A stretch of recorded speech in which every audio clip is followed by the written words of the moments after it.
If you heard that ding, it's because we're now recording this session. Thanks so much to everybody for being here tonight. This is part of the MFA Professional Practices series. We host a number of guests every fall, usually in the evening, for MFA students, alumni, and other people in the community to hear from and be in conversation with. Tonight, our special guest is Ben Johnson, who is the Director of Arts and Cultural Affairs at the City of Minneapolis. We're super excited to be in conversation with Ben tonight and hear about his life path, his work, what his work has been, what it is now, what he sees it becoming, all of those things. So thanks so much to everyone for joining us tonight too on this wintry time. I'm gonna get started with just a few slides of my own here as kind of housekeeping and introduction to this series. And then from there, I will hand it over to Ben to get us started. So I always like to start with some sort of land acknowledgement. Of course, at this time, there's a lot happening in our current land. I like to start with this map. It's a way that you can find out about the Native and Indigenous communities where you are living or anywhere else in the world. So native-land.ca allows you to search any location in the world and find out more about the Indigenous communities who call that place home. As I think you all know,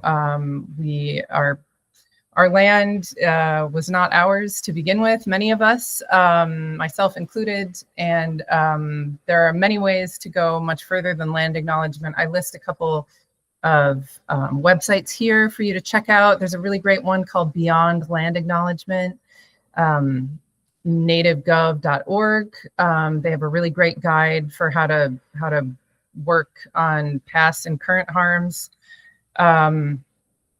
in Native communities that the U.S. and its people have propagated. Also, the U.S. Department of Arts and Culture has a really great guide as well that you can look up. So feel free to screenshot this slide. And also, I just want to say, furthermore, that the MCAT MFA community as a whole is standing in solidarity with all of those in our community and beyond who are being subjected to the terrors of detention and deportation. We strongly believe that no human is illegal, especially on stolen land, but also really anywhere at all. And ICE out now. So also a little bit more about the MFA program in general. For people to know, we are definitely an interdisciplinary program full of makers and thinkers and researchers and producers of art and culture. And we're always really excited to invite guests and new students and faculty who also want to develop and contribute to this community. I also want to thank, in particular, our amazing MFA support staff, Nikki Motakalem, who is our MFA Administrative Coordinator Extraordinaire, and Gabriel Mendel, who is co-hosting this event with me. I should probably introduce myself, which I always forget to do. I will in a moment, but back to Gabriel. He is our MFA visiting faculty. He is in his second of 3 years in that role for the MFA program. We are super happy to have all of his help as a professor, as an artist, and as a guide for so many of our students and what we're doing here. I am Sarah Peterson. I'm the director of the MFA program, and I'm super happy to invite you all to be here tonight. A few just sort of housekeeping things. If you can mute your audio and video while we are in presentation mode. Also, I want to invite you to feel free to click on that CC button at the bottom of the screen if you would find it useful to have captions on for yourself. This is being recorded right now. Thanks again to Ben for letting us record this session so that other people who missed it can watch it later. I also want to invite people to leave questions in the chat. We'll definitely try to get to all of them once Ben's presentation is over, but I know that Ben also wants to make this conversational, so feel free once we get into the Q&A part to unmute yourself and offer your own questions in your own voice. So without too much further ado, I would like to say a little bit more as a way to introduce Ben. So he's going to be giving an artist talk and go through this sort of Q&A conversation with us today. Currently, Ben is the Director of Arts and Cultural Affairs for the city of Minneapolis, but he has done so many things. He's a native Minnesotan with decades of experience that include managing departments and programs focused on arts and culture across the nation, as well as here in Minnesota. Before his current role, he moved most recently from Los Angeles, where he served a number of roles, both as the Arts and Culture Manager for the city of Beverly Hills and the Director of Performing Arts for the Los Angeles Department of Cultural Affairs, or DCA. He was also, he had a leadership role in arts and culture at the Center for Art and the Center for the Art of Performance at UCLA, also known as CAP UCLA, which I'm a big fan of. Also the nonprofit foundation United States Artists, Inc., the University of Minnesota's Northrop Concerts and Lectures, the University of Michigan's University Musical Society, and also the Ordway Center for Performing Arts in St. Paul, Minnesota. Johnson received a BA in theater arts and mass communications, and he's going to tell us a lot more about himself now. Also my screen was cutting this off. Also an MA in Arts Administration from St. Mary's University of Minnesota in Winona. So I'm going to stop sharing my screen so that Ben can show us a few slides. And then we will get to talking. Ben, thank you again so much for joining us and being with us tonight. Well, thank you for inviting me. It's such a pleasure. I actually don't have any slides. I'm just great. And we'll just talk. We'll just hear you. And I'm a huge fan of MCAD and the creative energy that you bring to the city now and historically. And so I just wish the best for everybody who is on this call to have extraordinary arts careers. And thank you for making Minneapolis a fabulous place to live. Extend the quality of life in a really important way. And I want to recognize your work and your creativity. As Sarah said, I am a Minnesota boy. I grew up in rural Minnesota on a 5-generation farm. I was a farm kid.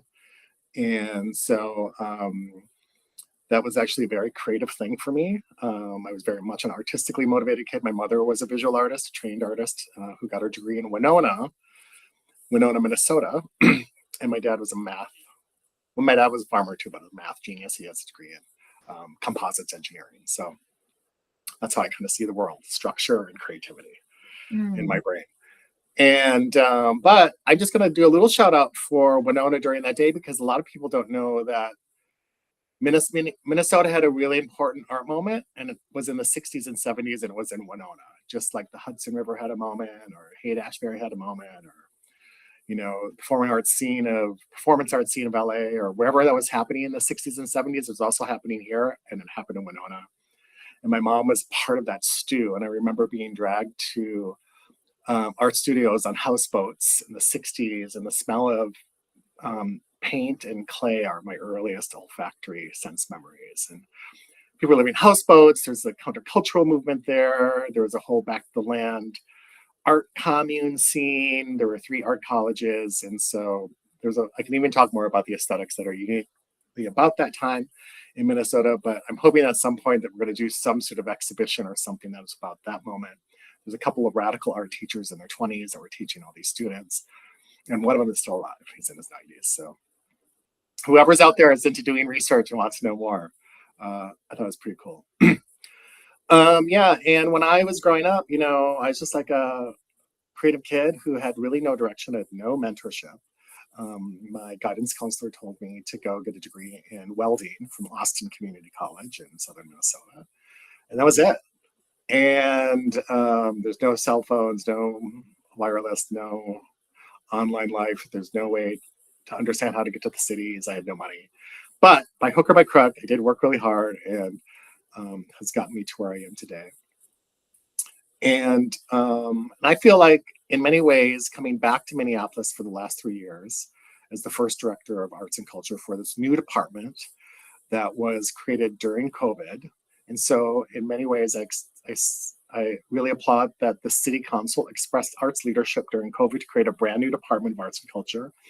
But in the same hand, it's kind of embarrassing that the city of Minneapolis hasn't had one for like 50 years because we are Minneapolis. I have theories about that. But it's been interesting to also move away and then come back, because in many ways, moving and living in like the Detroit area for 13 years and LA for 10 years, as well as, you know, being able to travel the globe with my previous jobs, a lot of work happening in New York City, helped me to unlearn how to be Minnesotan so I could actually have more impact here. And not that I'm dissing Minnesota at all. I'm loving Minnesota. But I was able to open up the aperture of my brain and my capacity and awareness of how I could and how we can all even be more creative. And you should be able to have a career that allows you to go into all of those spaces. And I actually hired someone from LA here, and I said, you get to unlearn how to be from LA to be in Minnesota. So people get to learn from being here as well. And they're blown away by the riches that are here and the generosity. So yeah, I was hired to create this brand new department. It's a department of 6. It's small but powerful team. And we have 2 areas. One is our public art department, which has been held down by Mary Altman for over nearly 25 years. And many of you who do public art probably know who she is. And then we have a person who maintains our public art collection named Holly Mormon. And then we have another area that's called public programs and grants. And that's where all of a lot of inventive new grant making is happening. A lot of sort of like forward-looking ideas are sort of surfacing in that area. And I'll talk a little bit more about that. But part of it was also trying to think about what is Minneapolis? And if we're going to call ourselves a world-class art city, what is the art program that supports that? And if you've ever been like an artist or worked for an arts organization, but then also have worked for like a city, working for universities is kind of like working for a city. You're kind of more like a bubble, but like, as you know, because you are in one, and you don't think like there's a world that exists outside of it. And it's also the same for like cities, where you learn how power and politics work.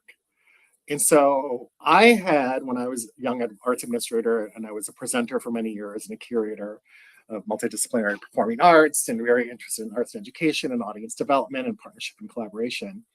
And also the intersection between art and the role of teaching, helping to support faculty to animate their research, and then having artists get responses in very smart, articulate ways to their work, which was a very interesting part of me, and how that mentored youth to have, or youth development or younger students to learn how to sort of think about all of that.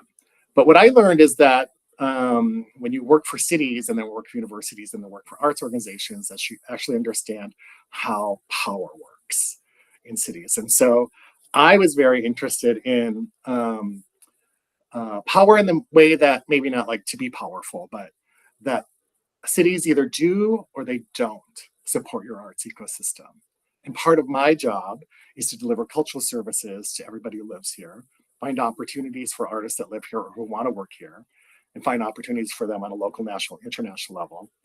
But know that as we sort of grovel for those opportunities, there are real people who have like are extracting and moving things around. So for example, you know, when a city, we never have had an arts program before, we don't have a major grants budget, decides to tear down half of its city to build a sports campus of your whole downtown. They've sort of like just destroyed all the form or visual identity of a city. And so there's that. Or they've taken our theaters, which I'm glad that they restored as opposed to tearing them down, and invested them into sort of Broadway touring theaters, which I'm very happy that happens. But we used to have 100 theaters in downtown Minneapolis. I don't know if you know that. We only have 5 left. Or we tear down the largest Art Deco 10,000 seat theater called the Minneapolis Theater to build the convention center. When the convention center, and then there's a tax on top of live music to pay for that, to pay for the Viking Stadium and to pay for that. I always ask the kind of question, like, where does the money land for all of this sort of powerful investment of a city? And we're not the only city that's done this. A lot of cities have torn down their downtowns to build these mega complexes.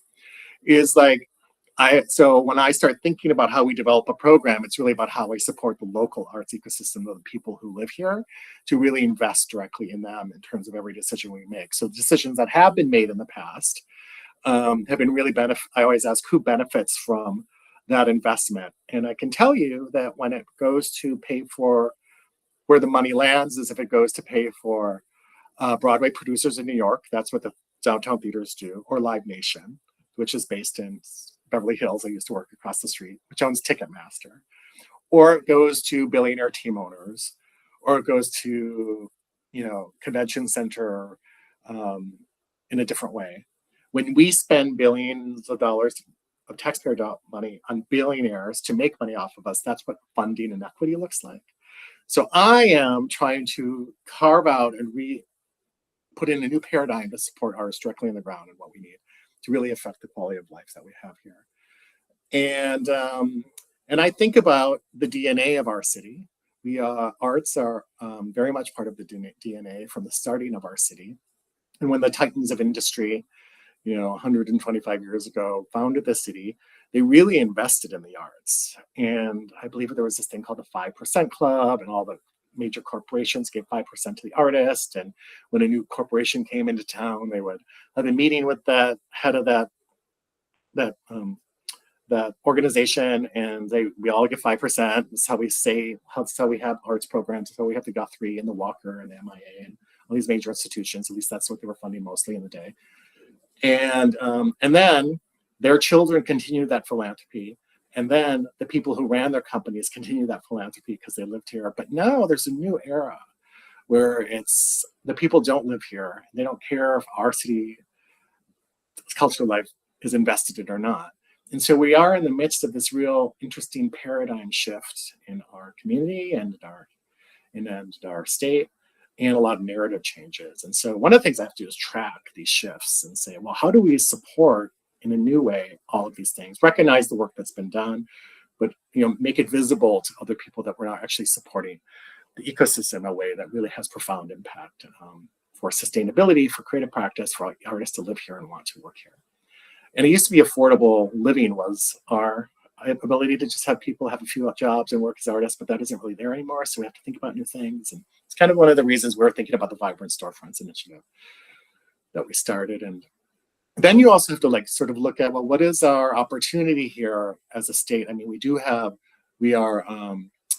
are just adored nationally from the fact that we have our legacy fund. We're the only state that has this statewide tax that distributes funding throughout the entire state.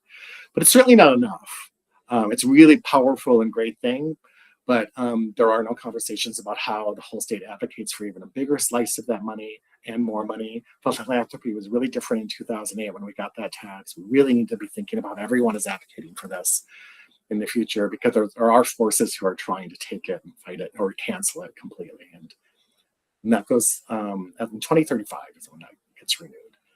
And I really want to be, when I was a young kid growing up in rural Minnesota, I was just like, all I wanted to do was get to Minneapolis, because I just thought that's where artists are. That's where musicians were. That's where that happened. I could never get there. And so I was always like, that's where that happens. That's what happens in cities. That's what cities are for. I don't need to have it happen in my hometown. I did grow up in the great age of art education in the state of Minnesota in the 60s, 70s, and 80s. But those things are changing too. But I just knew that was there. And somehow magically a bus showed up. I was in 10th grade and took us to Chanhassen Dinner Theater. And I could not believe art was happening on a stage like that. I had no idea. I was that naive. And eventually got a bus to see the Minnesota Opera at the Order Music Theater. I'm like, what? This happens? This can happen in a city? And so it just really inspired me to be like, oh, that could be a career. And so then I think about that relationship between the urban and rural divide a lot, which is what I pose big questions in the city of what does it take for us to sustain state fair energy for the rest of the year in downtown Minneapolis? What would bring every farmer to downtown? Not just whoever will pay $500 at Parzana, but who can, what is our relationship with the state, an agricultural society, a tourism state, a nature state, And what role does art play in all of that? What's our relationship to the Mississippi River? I mean, that's one of the biggest, unknowns, is how come we don't really have a real understanding of our city's relationship to the river. And Native community does, but the city in general. So we're thinking about those things. And then part of it, I think, is also that what do we have that's very special that we just need to amplify more, and that hasn't been. So I'm also thinking about platforms and festivals that really bring more focus to us. So for example, we are a center for Native art. Native artists are moving from all over America, moving to Minnesota. There's a lot of philanthropy and opportunities for Native artists and connecting. There are a lot of galleries, there are a lot of artists of all forms here. So that's a real thing. We are a center for indie music. Independent music is part of our DNA and our identity internationally. Prince is very much part of that, Bob Dylan, but of course all these other bands. And but they're independent by being forced to, because there is no system of support for venues and musicians in our city. So they have to be independent, which there's, there can be some good in that. So for example, when I lived in Detroit, there was no support for anybody, but if you chose to live in Detroit, that means you had nothing to lose. You had everything to give. So the art was a little bit more wild and I don't know what the word is, a little more frenzied and artistic. The visual art was, and the music was. They had everything to give on the stage. So I really appreciate that aesthetic about the fearlessness of their art when I was there. We are also a really important center for dance. We have 125 dance companies here. We have a center for dance, the Coles Dance Center. It's currently closed, but we're working to get that opened again. Nationally, that's seen as a really important thing. We're an important literary center. We're an open book. We are home of writers and authors and poets, playwrights, screenwriters. We have a small scene in film, which I'm hoping that will grow over time. We're also a really important community for craft. The American Craft Center is based here. We have over 50 craft organizations that all work here. And we're a center for theater. We have a lot of theater going on. And I can just go on. So, but like if you start articulating that, that helps me think about how I strategize what we're doing. So we're doing a lot of work right now with music. And we just hosted a year-long survey called the Minneapolis Music Survey, or it was called the Sound Music Cities Survey. We were one of 15 national cities that participated in this program. I bought our way in so that we could compare our city to other cities about how we rate. And then from there, we had a Minneapolis Music Summit to talk about issues and concerns and ideas for musicians and for venues. We are then now going to pay for a sound ordinance workshop, as well as what's called it's a survey that sort of examines the economic impact of our venues.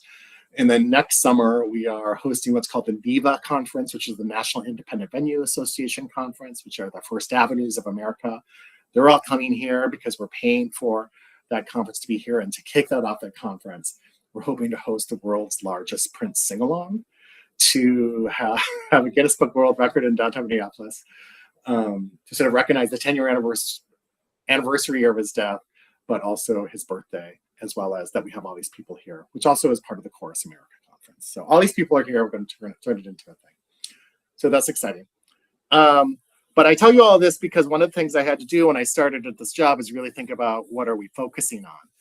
And so we're at the moment very much art form specific. So we focus on music, dance, theater, film, visual art, literary art, craft, design, architecture, fashion, food, film, venues, presenters, festivals, and then arts at the intersection of social justice, climate change, arts entrepreneurship, arts education, and Native voices. So I say all of those things because if I don't say all those things, the people I work with or the people in the city, as long as there's a Taylor Swift concert that happens, then everything is fine. And they don't really think about the complexity and the richness of our city and how we, just with a little bit of support and shaping, can really turn it into something new and special.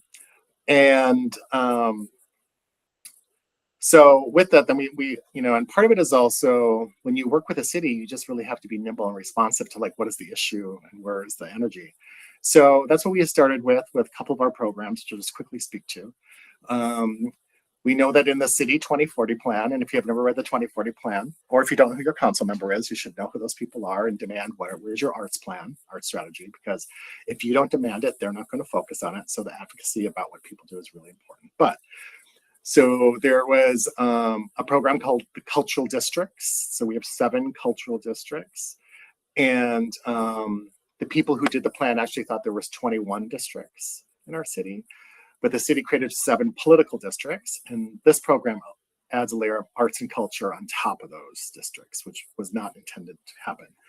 And these are the areas of the city that were most impacted by the murder of George Floyd. And so this is a direct investment in those communities to either support small scale art activations, to expand or build new festivals, and or to save cultural spaces so they're not displaced.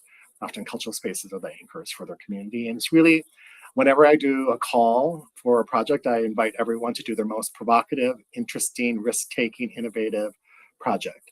Because if I'm not advocating for you to do it, I don't know how Minneapolis's art scene moves forward unless we're doing that. And I grew up in an era of Minneapolis where that's what I thought was happening, and I want that to happen again. I want the city to support that. And they are. And so we're in the 2nd year of that program. And then we also have a fund called Vibrant Storefronts, and many of you probably have heard about this. It started out as a conversation that people really wanted to, or the mayor really wanted to address the emptiness of downtown storefronts because all the retail spaces have split and uptown was empty, and it's just a lot of what I call visual or clean blight, I guess, is like, it's not a destroyed building, it's just empty space, and that in its own imagination is like a form of light. And so while that conversation was happening, there was also trying to address the affordable space crisis for artists and understanding that the number one hurdle for people to have not a store, but a space was the price of rent. So if we eliminated the price of rent, that would allow them to focus on their art so they can develop entrepreneurial sustainable practices over time. So it's not a retail program, it's not a private studio program, but it is like those, it's meant to be an opportunity for creative entrepreneurs to actually claim space. It was also looking at our city and saying, we actually need to invest in more arts hubs, not just art spaces. So there's always this intention that all these spaces are next to each other. So we are now managing 13 of these spaces in Uptown, Loring Park, down Harmon Place, and on First Avenue. And a really, really, really exciting program. And, and what we learned from this program is that the programming inside the theater is so good that it's really having an impact on those groups and these communities as they start and they grow. But also that there needs to be a visual optic success with this. And so now we're going to help support them to redo their actual storefronts so that they look like they're open and vibrant all the time. And I just told them that if we're the Arts and Cultural Affairs Department, then they should be the best storefronts in all of Minneapolis. It should be a thing to want to go see, not just your programming on the inside. Because a lot of people don't understand the role that arts play, and they'll just drop by and say, why are we investing this amount of money in what space that looks dead? And it's easy enough that just earworm its way into a city for a council person to say, like, let's pull that money because clearly it's not successful, even if it is. So you have to be work in real time to make your program successful when you're doing this. So that's what you'll see unpack over the next month. And we also have funding for dance, which is really rare for a city to fund at this level. And that was because when the Cole Center closed, the dance community rallied and held 3 big giant dance town halls and came up with a roster of demands from the mayor and for the council. And those demands were primarily to sustain the programs that were at the Coles. One was the education program. So the city now pays for the return of all dance education to pre-K through 5 public schools, dance companies in residence grades 6 through 12, and dance classes in all 75 Parks and Recs buildings. So that's one piece of the pie. We also have a new dance fund. It's called the Bridge Fund for Dance. You can get paid from $15,000 to $30,000 to do dance wherever you want in downtown Minneapolis. You can do it in bars, churches, restaurants, theaters, galleries, clubs, river, anywhere. This really is an invitation to be as creative as you possibly can with wherever, and saying that we're going to trust our bodies, dance bodies, to reimagine all the public space in that city. And it's also meant to kickstart and give a B12 shot to the dance community, which felt really like demoralized with the closing of the calls and lack of funding, having no opportunities. But that's like an unbelievable program for a city to sponsor. We're also working on a workforce development program, which is about production technical people, and sort of recognizing that we are at an expertise cliff where there's no longer the natural pipelines of young techies coming to the Twin Cities and going to getting some jobs at schools. What used to be the incubators for them are now gone. And if there is the conversation about arts and culture being the future of our downtown, as it is in lots of cities in America right now, you have to have a whole bench of technicians. I'm calling it production directors, technical directors, and stage designers, and all kinds of designers.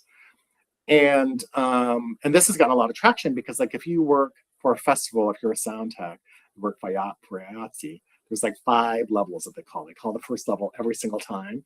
These are a bunch of much older guys, and not knocking them at all. But then no one younger or more diverse gets into this field, so they get dismayed and they leave it. And we're trying to figure out a new path to encourage them to participate in this. And so it's going to be a huge cross-training initiative where technicians will be trained across music venues, theaters, convention center, film sets, sports stadiums, and schools, as well as outdoor site-specific festivals, both large and small. That allows them to have consistency of work. And then this pool will also be hired out throughout the state to go work at other venues and festivals and then come back. And then also there's bigger festivals that have already expressed interest, like Coachella and American Dance Festival and places like that, to come out for the summer. And so we just think that's a healthy new thing, and to sort of figure that out. And we also have a new civic arts fund, which is really meant to connect civic life to cultural life. But there are things that we're doing. So for instance, we're about to commission 100 new artworks for City Hall because it was remodeled. And so that call will be going out after sometime soon. But, that's about, if you've never been in the public service building, is the building filled with public art, which is really glorious.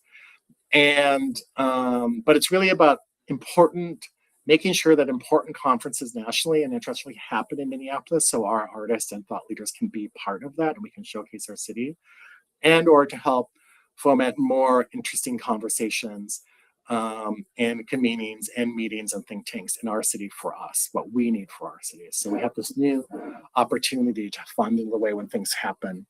And that's why we're landing the National Independent Venue Association Conference, because we have some funding to get to that. So it's just meant to be a tool that's pretty easy. We also did something too, where we just did a big call, an RFP for art specialists.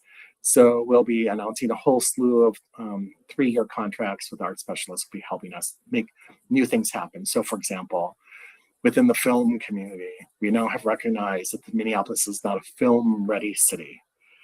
And if we were more film-ready, we'd be more attractive. So we're going to commission a study to help us be more film-ready. And another part of that is just 2 weeks ago, I hosted a 2-day think tank called the Downtown Design Convening, which was in a direct response to this idea of power in a city and who gets to have decisions about what happens. There are a lot of building owners deciding that their particular area needed more activation and more art, but what they really want are billboards. And so they're amending the billboard code so more billboards can go up so they can make more money. And I just said, well, before the city of Minneapolis becomes the Wild West of billboards, maybe we should have an artistic and aesthetic conversation about our whole city and about what people really value about it versus because you own a building. And I have to remind people, just because you own a building doesn't mean you own downtown. It's everyone's downtown. But there are places that people congregate and go, so maybe those can be highlighted, or maybe we can really surface what we think is priorities to tell us how to love our city again. And public art and the range of public art, the city of Minneapolis has a permanent public art program, but we don't do murals we don't have a murals program. We do murals, but we don't have a murals program. Temporary public art, architectural lighting, wayfinding, decorations, all the things that sort of animate a city is the new language, the 21st century language that every city is now looking into. And so we hosted a bigger idea conversation around what is Minneapolis? And I invited historians, architects, designers, artists, and storytellers to have a 2-day conversation about fresh new perspectives about our city. And that will lead to what will become a mapping of opportunities and eventually a wall by wall, alley by alley, block by block survey of our whole city, and then conceptualizing new forms of public art. And if we're Minneapolis, we should not under imagine it. We should over imagine the potential of how it can showcase what's unique and special about our city. And there might be things that are like the challenge is skyways. If I let 10 public artists think about skyways, I think that's a much more interesting idea than 10 real estate owners who don't think about that or don't have language. A part of it was actually, I was recognizing the city didn't have a language for even talking about what they were wanting. And in many ways, we're not at the forefront at all in terms of this conversation. A lot of other cities are way ahead of it. And, just for an example, we don't have one sign in Minneapolis that says, "Welcome to Minneapolis," or the word Minneapolis. So, and I'm not trying to I'm just going to contribute a whoa to that. I'm not going to be negative about that, but it's like I have to see where these gaps are. And like if you go to other cities or travel, you go to Cincinnati, it's everywhere. There's a lot of pride. And so this is meant to really, really help support the idea of public pride again in our city.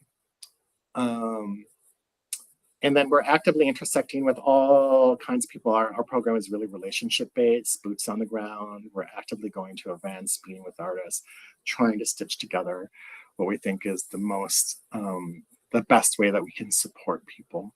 We work across our departments. We work across the state. And for example, I just met with the tourism department, the state of Minnesota, because I said, I don't think you're talking about our city in the right way. You're certainly not appealing to the arts and culture tourist. And so we're working on new language and new ways to talk about it. And they're like, well, we just haven't worked with anybody before. I know, that's why I've come to meet with you, because I think it's a missed opportunity. Looking at ways to festivalize our city, to have it be active year-round, every night, every day, and just bring our full selves and our full creative capacities, and supporting artists who live here to be part of that conversation. And I'll just end there. Otherwise, I'll just ramble. Oh my gosh. I don't know about other people on this call. I'm sure I want to hear from all of you, but I feel excited to live here right now, listening to you.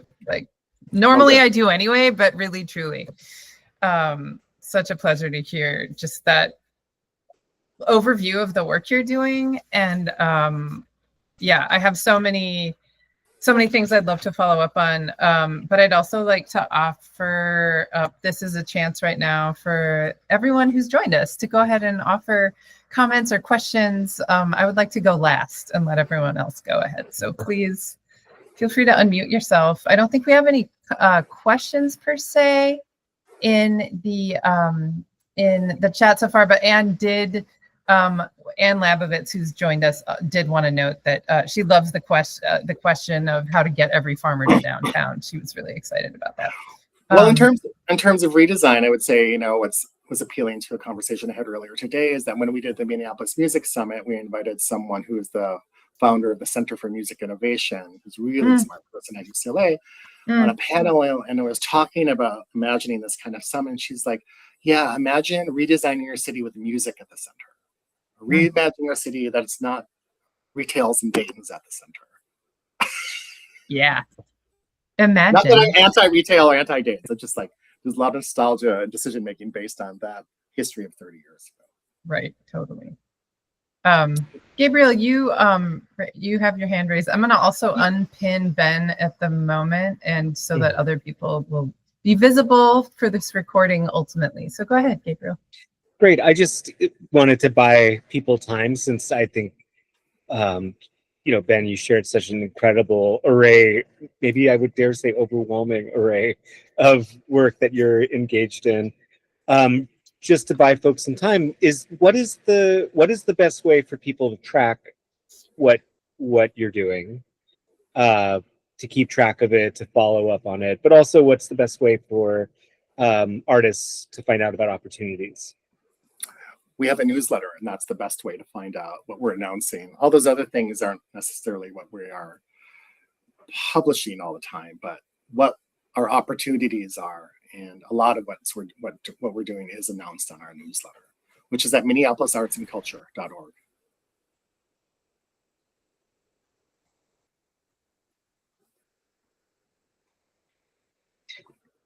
But what's interesting, there isn't really a centralized space for any organization in our city to find out everything that's going on. And they've tried like calendars, they've tried all these things, and you know, even I just like I have to track and follow 5,000 things just to know what to do this weekend. We have that problem even at MCAD, so if that makes you feel any better. Yeah. And Ben, at the risk of revealing myself to everyone, to being a numbskull, where on the minneapolisartsandculture.org website that I just put in the link do you sign up for the newsletter? I do believe if you go to the website at the very top bar, there's something that says sign up here. Sign up to our email newsletter here. So it's at the very top of the webpage. Even when I saw that, I had to ask because I wasn't looking until someone told me. Those bars at the top, they are the easiest to overlook, I have to say. Sophia, please go ahead. Hi, that was such a wonderful presentation. My name is Sophia Che, and I'm actually based in Rochester, Minnesota. And the whole time I was just thinking, oh, Rochester could really use somebody like you who can bring in this kind of perspective that puts this emphasis on arts and culture in our everyday civic lives. So my question is, like, as an artist, what can I do to, I guess, start getting the civic leaders in the city to start even thinking about, like, having a department like the one that you're part of? Well, I grew up just south of Rochester in Leroy, Minnesota, so I know Rochester really well. And yeah, this is one of the things I find surprising is that no one's really, even I wasn't taught this until I started working for cities. And you know, you should know who your mayor is and all your council, and you should find out when a council meeting is. You should meet with your local representative and say, I'm an artist and I want to talk with you about founding a department for my city. And you should meet with the mayor's office as well. And you as a member of the community, an artist person who lives in your community, have every right to go and set up meetings and talk with your department. I would also meet with as many arts groups as you can to say, I think it's really important we advocate together and demand this kind of service for us. You've got like one of the wealthiest organizations in the world in your city. There's no reason why you shouldn't have world-class art everywhere. Thank you.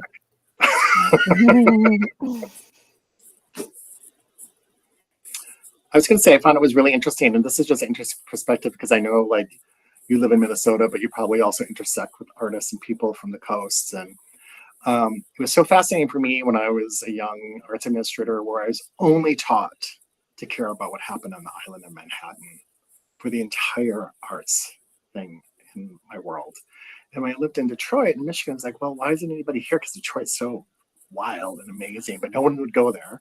And then I moved to LA, it was the same sort of thing. It was a sea of artists.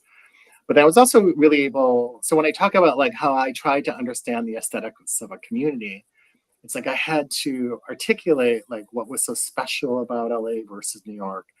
And then like I figure out how to do that in a Midwestern or like a state of Minnesota or Minneapolis Pacific way too. And I ultimately came from an LA perspective because I was also advocating for everything that was happening there too. Was that, you know, New York still lives in what we were taught to study and only care about was that it was still rooted or weighted with a look. How do I say this? It still lived with the weight of modernism and postmodernism as a look towards Europe as to what to value. And LA art was much more about experimentation and innovation as a look towards Asia and Latin America. So of all the writers, there were 75 books written about Judson Church in New York City, which is like a 5-block area in Manhattan, versus none anywhere else about dance history. If you just look at through dance history, like New York is like art forms are birthed in the studio, the ballet studio, and in LA, the art forms are birthed in the club. And so it's just a really different sensibility. And I would say even that's a West Coast aesthetic to a certain extent, maybe not San Francisco so much, but there's certain elements of that. And so I like to think about those as a conversation about how to really surface and amplify what's unique and special about our city as well. I'm curious, Ben, did anything come out? So in relation to that, I'm so interested in the convening you had, the 2-day convening you had, the think tank convening a couple weeks ago.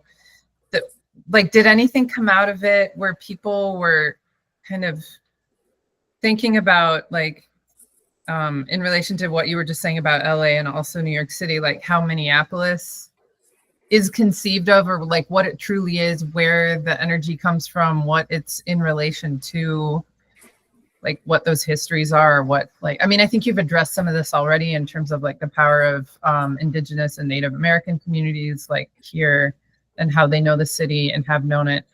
But I'm just curious what, like, riffing on what you were just saying about LA and New York. You know, I just trying to think through those 2 days. I can't remember, like, it wasn't specifically about that necessarily. It was more about, you know, it's like, you know, if a conference of the world's leading architects came to Minneapolis, what would you show them? Because there isn't a map right now to tell us, or there is, you know, the reason this conversation happened is because I've been in endless meetings with other stakeholder groups. One focused on Nicollet Avenue, one focused on Hennepin Theater District, one focused on Entertainment District, one focused on First Avenue. That's because the people who own buildings are leading those conversations. And I just thought those aren't what everyone else is celebrating about our city. And every culture map never included the Walker and the Sculpture Garden or Loring Park, never included Main Street or Northeast, never included City of Riverside, never included the Guthrie. So I was just like, I think that we're completely, those conversations are fine, those are important, but that's not the only story we have to tell. And we have a lot of stories to tell. And let's do it through a reimagination of our city, because I don't think we've completely under-imagined its possibility. So for example, people are like desperate to know what to do with Skyways. I'm like, well, maybe we're just under-imagining it. Maybe it could be the most ultimate cool lit thing that you could possibly imagine. We just haven't let ourselves think that way before, because we're only taught to think about retail and the way to make money and extract. And that's the Skyways in particular are just another space that are completely dominated by developer and real estate money, like, and rules and regulations and the security state and surveillance and et cetera. I could go on because I ran, you know, I tried to run a culture space for 1.5 years that was in the Skyways. And it was fascinating, and we'll talk more about it another time. But yeah, Skyways could totally be reused in so many ways. Part of it is also the examination of the policies that hurt and harm the ability to do anything. And to propose new policies or dismantle them or propose new ones. It's just that essential. There's never been anybody in the room to actually propose something new. Thank you for being there. That's what you do. Stephen, please go ahead. You had your hand up. Hi, I'm Stephen. I guess I have a question, because it seems like you're sat in a position that really has eyes on what you want to see in the future of the city in terms of artist community, what you want it to be in relation to the rest of the country, if not the world of art as a whole. Like, what are your plans for, I mean, vaguely the future? Like, what do you want to see? More dance, more theater, more fine arts, printmaking, music, like puppetry, you name it. I want it. All of I don't have any. I just listed out those things, which is like all those things we're focusing on, because those things exist here, and the more diverse roster of it. I think what I would ask is like for it to be a little more radical. I mean, I'm coming from Los Angeles. I grew up there. I lived in the Bay Area. I've lived in Portland.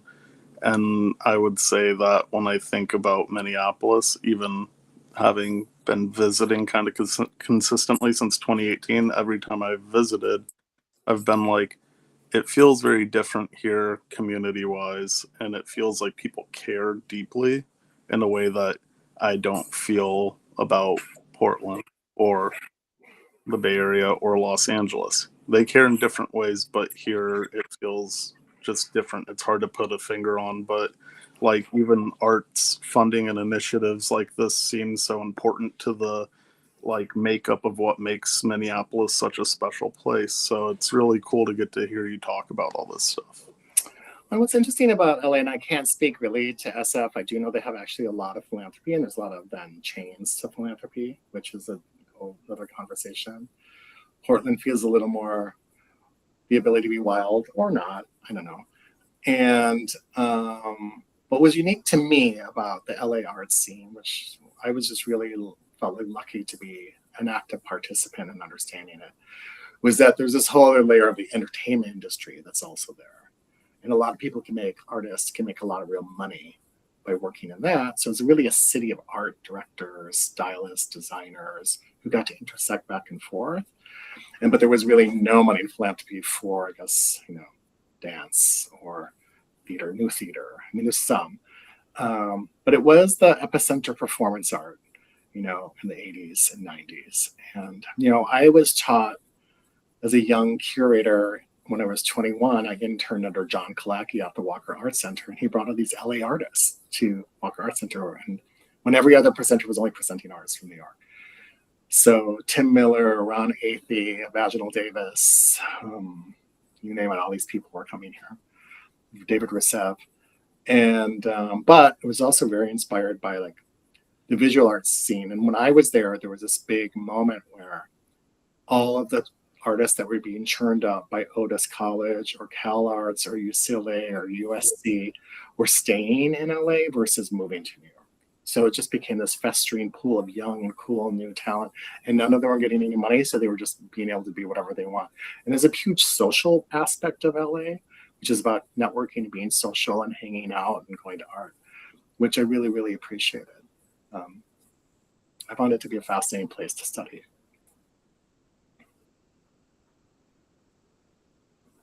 But Yeah, everybody Gabriel. who's come here to Minneapolis is like blown away. They're all like, "Oh my God!" So sometimes we don't even understand the riches we have. How great it is. It's true. So. Although I do think the going out part, like there are things about LA that are particular to that place that we could also continue to, like you're saying, learn from and kind of incorporate more of what that is now, and also more of what Minneapolis used to be in this sort of social foment of arts. And I want artists to have those same opportunities that in the entertainment industry, or develop culture and make commercials and make clothing. Absolutely. And have visual artists and be collected by whoever. And I want all that for everybody. I don't think we're taught that. I wasn't taught that. And just because it happens there doesn't mean it can't happen here.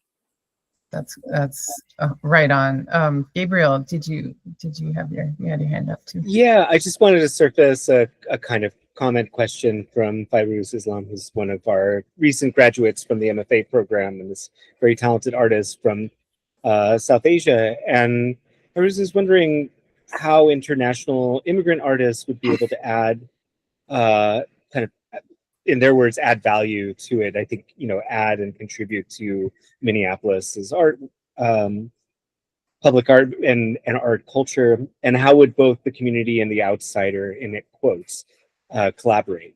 So I think it's partly, maybe there's a little bit of a logistical question here around, eligibility and how can artists, contribute. But I think there's also just like a bigger picture, like, how do we, which seems very timely. And Fairuz, you can correct me if I misspoke at all.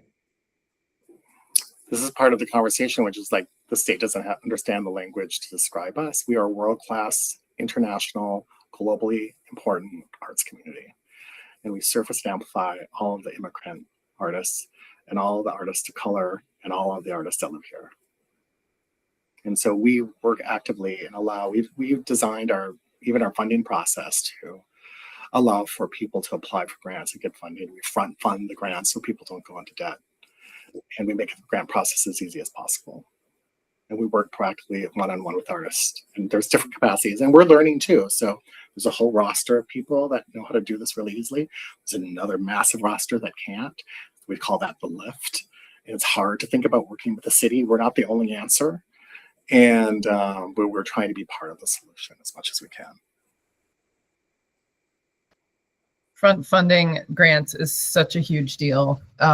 Thank you for making sure that happens. Pat, go ahead.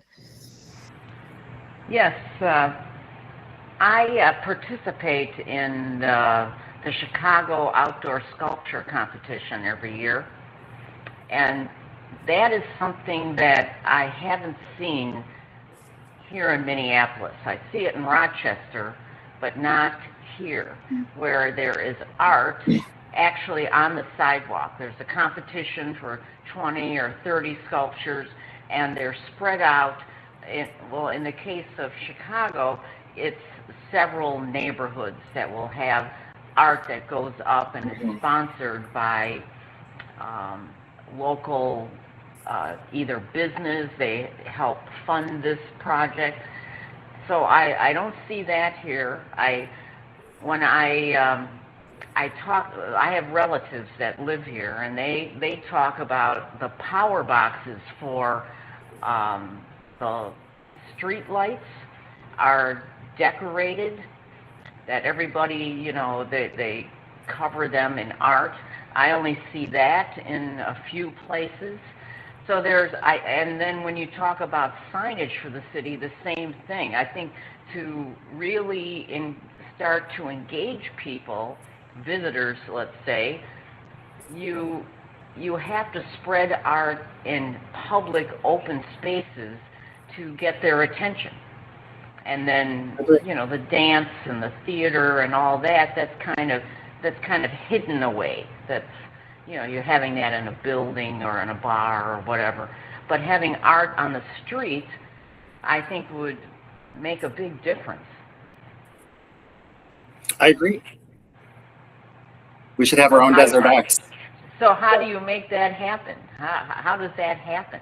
It doesn't happen right away, unfortunately. It happens because we're doing this downtown design convening, which will trigger a public art strategy that's not just about permanent public art, which is about new murals, temporary public art activations, and a new mechanism for funding and administrating that program.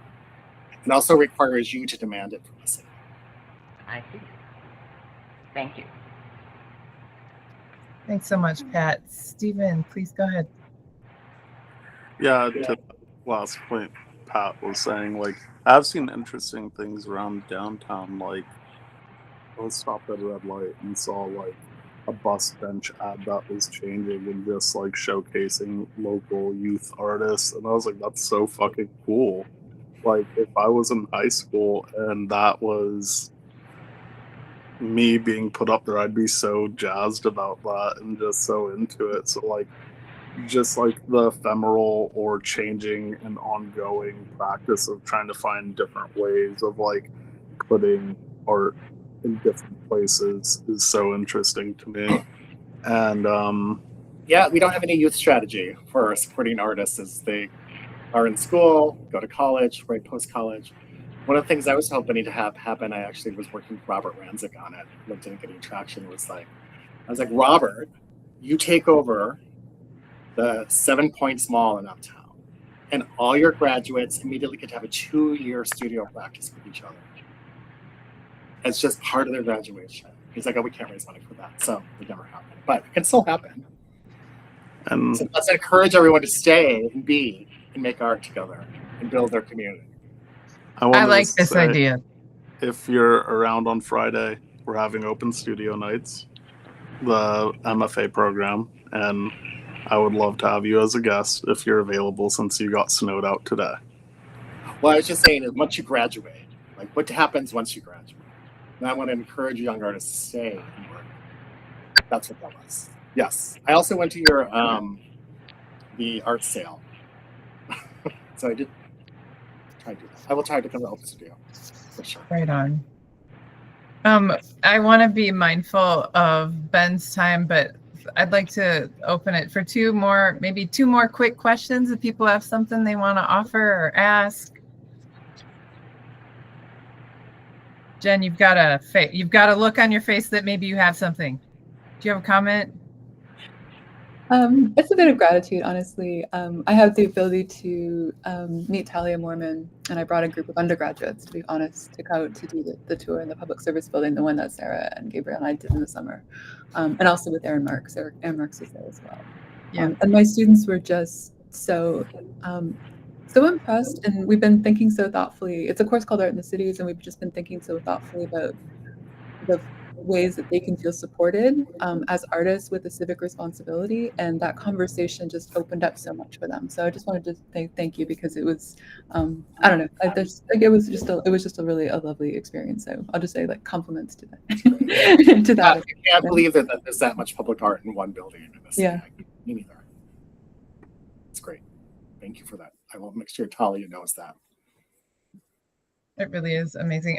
There's one other thing I'd like to offer, which is just the sense that you're integrating artistic labor and like the forms of labor, the other professions integrated into creative communities, the sense that maintenance and how to run a program like consistently, how to operationalize these things so that they're not one-off opportunities for artists, but that so that really the arts like ecosystem is supported so that artists can live lives as artists and be supported by the city and through the city and reinvent the city as artists. Like, I feel like the fact that you're focusing on with some of your initiatives on the labor of art making and production, I just want to say that seems special compared to what I've seen in the ways other cities are thinking about supporting artists. I haven't heard that as much, and the way that government is thinking about it,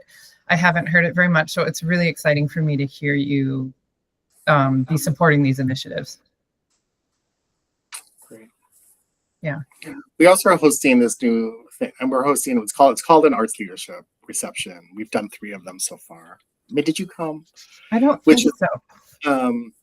But I would. Don't be sad if you would. Any of us would. No, it's fine. It's fine. Because I was recognizing the behavior of how the arts community operates, and if there's a thing happening, usually it's the director gets invited, and they're the only ones that get invited, and half of them don't come. They don't invite somebody else, and I know that I, as a young person, really love being invited to something where I felt like I could meet other arts people, especially cross sector. So we started these events. Where we're inviting all ranges of administrators of all levels and across sectors just to hang out and be with each other, just saying Minneapolis can hang out in this way too. Like, this is a way, like, how do you find out about jobs, or how do you meet other people? I would have not known how to do that. So I'm helping to foment that as an idea of a new way of operating in Minneapolis. That's great. It's like mentorship and a party all at once as needed. Yeah, there's no agenda. Funders are invited, but it's not about funders. And so it's just like, no, we're encouraging you to invest in the relationship building of each other. That is so beautiful. Okay, so it's 8:06. We've held you several minutes longer. I want to thank Ben so much for being here. Ben, thank you. This was just a really amazing conversation and opportunity for people to get to talk to you and hear from you. I'm again thankful that you've let us record this so that people in the future or even tomorrow can watch this and learn from you as well. And is there a way that people can easily get in touch with you if they want to reach out? Are you open to that? Oh yeah, absolutely. Right on. Look them up it's on the website. Yeah, it's on the website. He's there. Okay, well, I'm going to stop recording for now, but thanks again, everybody, for joining us tonight. I know there are other things to attend to right now in your own personal lives, in the city, in the world, and it was just great to be in conversation with all of you and have you all be present. So thanks again. It was nice to meet all